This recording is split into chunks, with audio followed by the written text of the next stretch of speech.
Ooh, baby, Ford Mustang EcoBoost. I'm joined by the one and only Fenton Sun from the Zygrene YouTube channel. I didn't realize you were filming that first bit there. Oh, dude, I'm just being myself on and off camera. I can confirm that's exactly what Kevin acts like. Yeah. All the time. Normally, whenever I first greet him, I just yell, "Zy puppy!"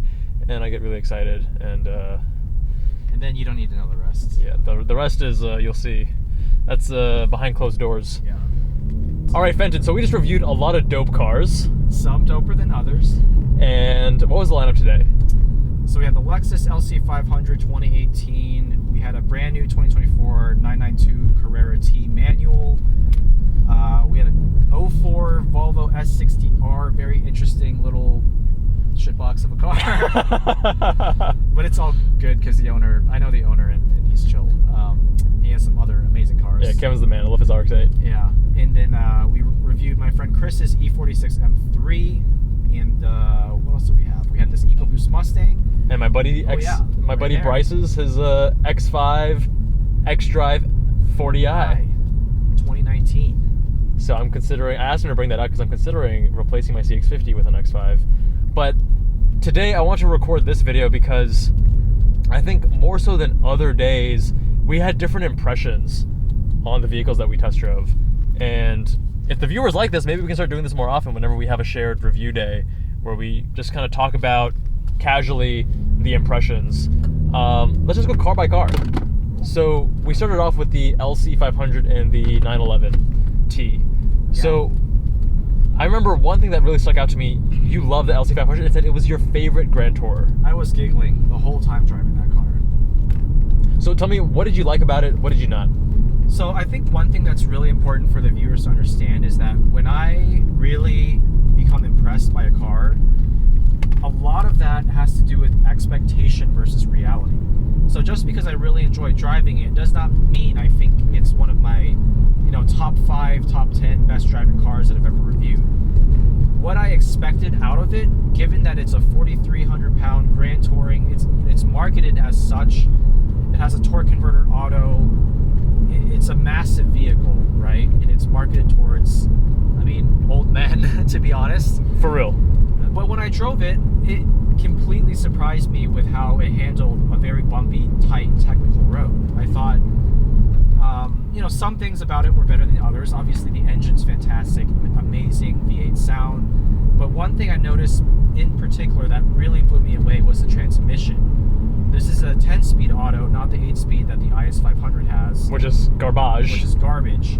But in this 10-speed, the downshifts are so fast that I feel like when you pull the paddle, before you let it go, it has already completed the action of downshifting. It was really that good. It felt borderline PDK levels of speed. I feel like sometimes when I was driving it, sometimes it was super fast, and sometimes it was a little bit slower than I expected. Because you had told me that before I got in. But one thing I want to highlight here is what you said about expectations, because I do think, I've said this before in previous videos and I'll say it again, expectations really color your impression of a vehicle during a review. And we're human at the end of the day, we're reviewers, but we're human, so we can't completely remove that bias as much as we may try. Now, the LC500 I think is excellent, the engine, the transmission. The steering bothered me because it is quite numb and it has this inconsistent weighting, especially once you get past 10 degrees in either direction. I didn't like that. I did notice that too, but it only happened 3 times for me. The rest of the time, I actually thought the steering felt really good for an EPS. I wasn't really getting much feedback at all, though. And really? and when I compare it to the V8 Vantage that we drove a few weeks ago, that to me, I'm like, that is peak GT. I love that thing. The interior isn't as nice. Not even close. The interior? Yeah, but it's still a cool interior. It's not as nice build quality, obviously, but it's still cool, and sure, the design here and there, you kind of a little bit dated, yeah. But it's, I love the gauges on that. The gauges on the LC500 are also really nice. The engine on that car is also super special. That one has a manual transmission, and a pretty good manual transmission, but excellent steering too. And the styling, I think, more of a subjective thing. I think both look great. I think the Aston looks better. I think both look great, but yeah, the Aston to me is that James Bond, cool, sophisticated, a little bit more timeless. I think the LC500... A little overstyled, I think. A little bit. It's going to look, in a few years, you can tell. It looks good right now. Looks good right now. Okay, next car, 911 T. So this is a classic case of expectation versus reality, and in this case, the reality was exactly what I expected, and that is to say that driving that car, I was incredibly impressed by everything. The steering was great for an EPS, extremely precise. Excellent. The shifter, even the first time driving a 992 with a 7-speed manual. Dude, I didn't expect it to be that good. Yeah, that was way fantastic. It slots into neutral and then into the next gear when you shift. It's like crisp without being overly mechanical, like some of that, that E46 short shifter we drove in Raleigh. That was a little bit too much artificial, but yeah, the shifter was phenomenal. And the effort of the shift was perfect. The brakes are phenomenal. The throttle response is really good for a turbocharged engine. The PASM adaptive dampers were probably, like, I literally felt like that you could have put that suspension in a prior gen GT3 and it would have felt right at home. But nothing about that car was particularly exciting because it does everything so well, and it stays in line. It has tons of traction. Yes, you can flick it into a corner and get the rear end out if you wanted to, but if you're driving at normal 7 to 8 tenths on a canyon road, it just does exactly what you want when you want. And for that reason, I enjoyed the LC500 more. I got good amounts of oversteer in the LC500 without necessarily trying to induce it. Yeah, the limits of the LC500 are a lot lower. I was able to get the tail out quite a bit more on the way up and on the way down. Normally on the way up, I'd never get the tail out, but the limits were so low on the LC that it was willing to play. Oops. Ford EcoBoost problems, bro. But the 911T I actually really enjoyed because for the first time, I'm one of those people that is pro Cayman because of the superior mid-engine layout.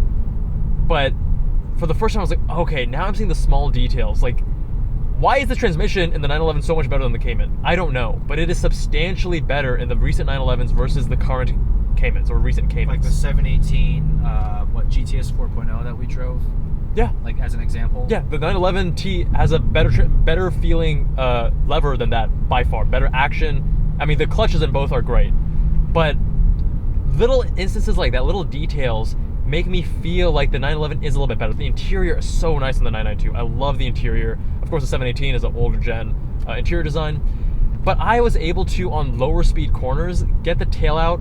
I got it to wiggle a little bit by being aggressive with the throttle, and even the engine. Oh my God, it's a turbocharged 911T, and it's gonna be shit because of that. But it turns out it wasn't bad. It was great. It still had a 7,000 RPM redline. Yeah, I think a little over 7. A little over 7K, 7,200 RPM redline, and it's still. I mean, it didn't sound quite as great as the naturally aspirated flat sixes, but maybe expectations. I was expecting less from the engine. Yeah, that's fair. And also, it's more fun. The rear engine, to me, like the Cayman, can feel boring to me at times, on canyons at least. Yeah. But the 911, because of that pendulous booty, that extra weight, trying to swing around a little bit, it adds this other dynamic. Well, I also think because this one had rear axle steering, to me it barely felt rear engine compared to like some of the older 911s that we've driven. With each generation, you feel the rear pendulous booty less and less and less. I totally agree. Yeah. Next car. So next car that I drove at least was the Volvo S60R. This is a scenario where I didn't know what to expect, but I guess I should say what I expected was a 20-year-old car driving dynamics, and that was about, like, I didn't have any expectations beyond that, so very vague expectations, I should say. Okay, looking at the car and as a kid and the styling and what it means, I thought it was going to be a lot sportier than it was. That thing was not sporty at all. The conclusion is it is not a sports sedan. It is a normal, economy-based, premium feeling in terms of like interior and styling and that stuff. Like compact executive sedan that they threw a Haldex all-wheel drive system at, which is an inferior all-wheel drive technology. Front wheel based. Yeah, engine in front of the front axle. That's in front of the front axle, and they gave it some fancy adaptive dampers, which were probably great for 2004 standards. but sort of middling for 2024 standards, and then basically gave it 300 horsepower and called it a day. So that is exactly, if you think about it that way, that is exactly what that car feels like to drive.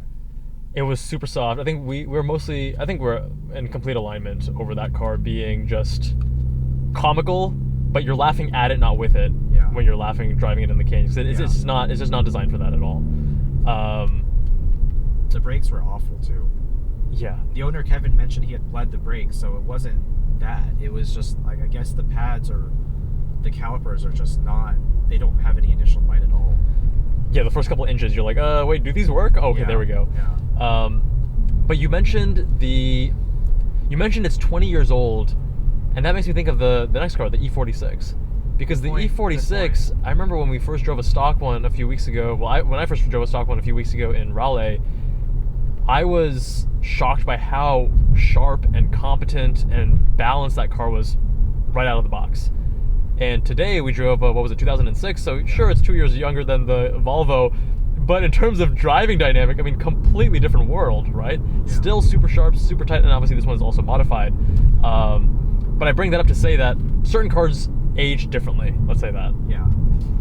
Yeah, the E46, my friend Chris's car, this was my second time driving it. And shout out to Tran for his wife for bringing it out while he was out, but it is, the more I drive E46s, the more I truly believe it's going to be my next track car. Hell yeah. I've done the S2000 thing. I mean, I could always do it again, and I'm not opposed to it, but I also like new experiences, and the E46 still, to me, is, it's on the same level of desirability for, like, let's call it a sub $40,000 track car. Like, out of everything out there, it is probably, like, between that and the S2000 is still, like, number one and number two, or vying for number one. I guess for me, the S2000 edges it out a little bit just because I've driven some really well modified examples specifically for track. Like Eric's S2000 still, to me, is like the gold standard of S2000s. Yeah. And that was so excellent. I guess the E46 is excellent, but what do you feel about the weight difference? Because the E46 is several hundred pounds heavier, 3,400 versus 600 pounds heavier, 28-ish, 27-ish, yeah. It's a big difference, and you feel it for sure. And also the front end, the McPherson strut versus double wishbone. Yeah, it's a little bit more understeery. It's quite a bit heavier. It's not as nimble, but I think for me, like, I've done the lightweight track car thing a couple times now with the S2000 and the BRZ, both 2,800 pound cars, and I appreciate that, but I also like the feeling, the solid feeling of a mid 3,000 pound car that has a longer wheelbase and has a little bit less of a snappy nature, and something that you can just chuck into a corner and get gobs of oversteer and just hold it there. The next car we reviewed was your absolute favorite, the 2024 Ford Mustang EcoBoost that I'm driving right now. To be fair, I didn't love it as much as you did. That's actually true. So, okay, tell me your thoughts. Okay, I'm just going to be perfectly blunt here, and I was in the actual review, as you'll see, but this car has almost no redeeming qualities. The only and the reason I say almost is it has 3 redeeming pieces of hardware. Number 1 is the MagnaRide shocks. Number 2 is the Recaro seats. And number 3 is the Brembo brakes. Notice how none of those start with Ford. Savage, dude. The engine is an absolute... I won't even say it. It sounds bad even for 4-cylinder engine, like, standards. I would argue that the Integra Type S engine sounds far better than this. I would argue that the Elantra N engine sounds better than this. I don't know what, I think it might be this combo of this engine with the Ford Active Performance exhaust. It drones, It sounds raspy, and also it's completely incongruent with the look of this car. It's a great looking car from outside. It looks like a proper Mustang, but this engine just doesn't work. So, devil's advocate, I'm going to say this is a great vehicle if you're a poser. Because you don't actually, like, a lot of people, they don't want to drive their car that hard. They just want to look cool, putt around town, be comfortable, leave it in automatic. Save some gas. And for that, hey, like, if you're only ever driving at 4/10, you're not going to notice anything. And actually, you drove the car first on the Canyons. I drove it next, and on the way up, I was like, dude, you're being too harsh on this car. The front end is at least pretty sharp and responsive, probably because of the weight savings over the V8. And it's pretty planted. The chassis is better than the prior gen EcoBoost that I drove, by a substantial degree. But that, part of that's also going to be the Magna Ride, because that one definitely did not have that.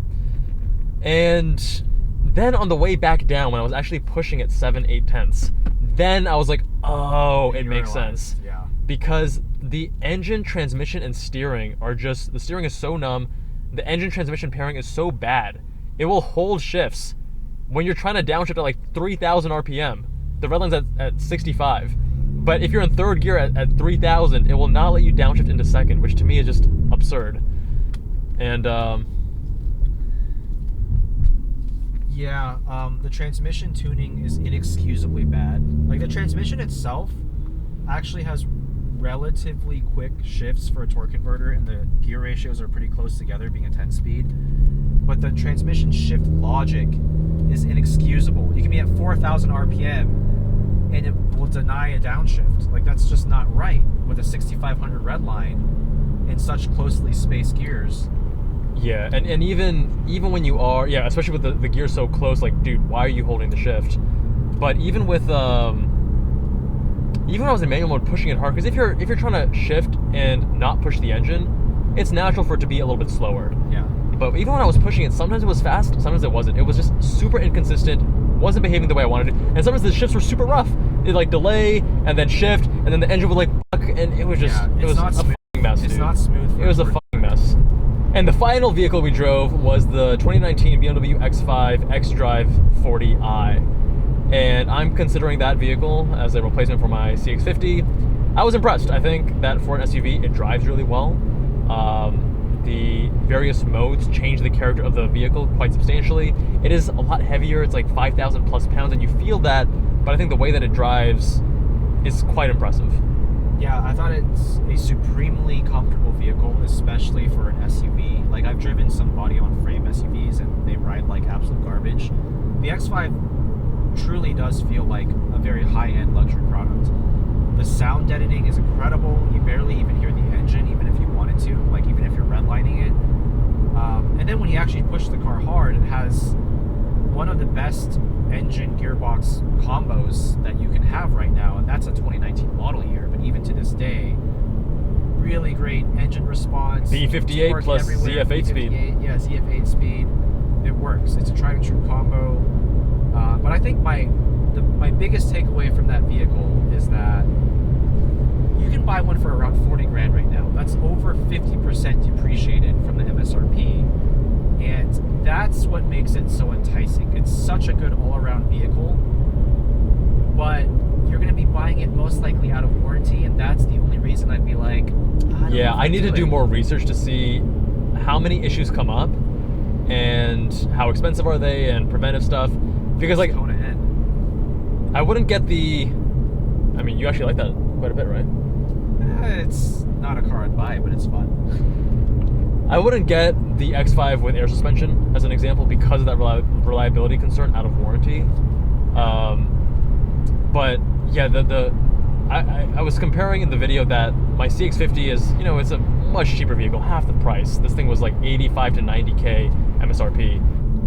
But the X5, I love how it has those multiple personalities where it can stiffen up and be sporty when you want it to be, but then it can also be soft and comfortable and supple and quiet when you want it to be. I mean, I guess it's always quiet, regardless of what mode you put it in. Yeah. But it can be that dual-purpose vehicle. You can be the responsible family man that can still have fun carving the canyons on the way back home. A little bit of fun. Yeah. It's like, he also added a tune though, so it wasn't stock power. With the tune, right. Like, the thing is plenty quick. All right, my friends, that's our summary from reviewing these cars day of. Let us know if you want to see more of these in the future. Again, check out Fenton's son at Zygrene. Much love, and I'll see you all in the next one.